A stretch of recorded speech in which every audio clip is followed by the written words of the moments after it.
Pasca bentrok polisi dan warga, polisi menyita sejumlah bom Molotov. Kapolresta Palu, Kombes Barliansyah, menyebut masyarakat Lingkar Tambang dimanfaatkan oleh sekelompok orang. Bentrokan terjadi setelah negosiasi tidak menemui kata sepakat dengan masyarakat.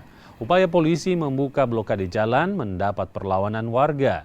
Mengantisipasi bentrok susulan, personil kepolisian masih disiagakan di sejumlah lokasi, termasuk di kantor perusahaan PT Citra Palu Minerals.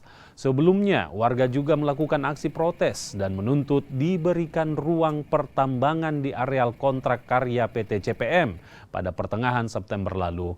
Aksi protes berbuah anarkis setelah warga membakar sejumlah alat berat milik perusahaan dan satu karyawan mengalami luka bacok. Namun, permintaan-permintaan mereka ini tentu tidak bisa serta-merta begitu saja dipenuhi. Ini harus melalui prosedur, urutan-urutan. Dan ini sampai nanti ke tingkat pemerintahan pusat. Namun ada orang-orang aktor-aktor intelektual yang bermain di belakang ini mendesak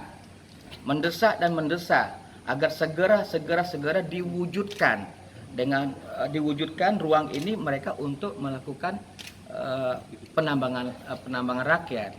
Namun kalau kami perhatikan aktor-aktor intelektual ini adalah mereka-mereka yang memang dulunya yang melakukan perendaman di sini. Polisi punya data berapa aktor yang sudah teridentifikasi? Ada Bang, ini nanti kami kabarkan lebih lanjut saja, ya. Kami kabarkan lebih lanjut. Yang jelas kami melihat, kami baca bahwasanya ini masyarakat dimanfaatkan, ya, agar kepentingan mereka ini bisa mereka wujudkan dalam rangka untuk kepentingan pribadi mereka masing-masing.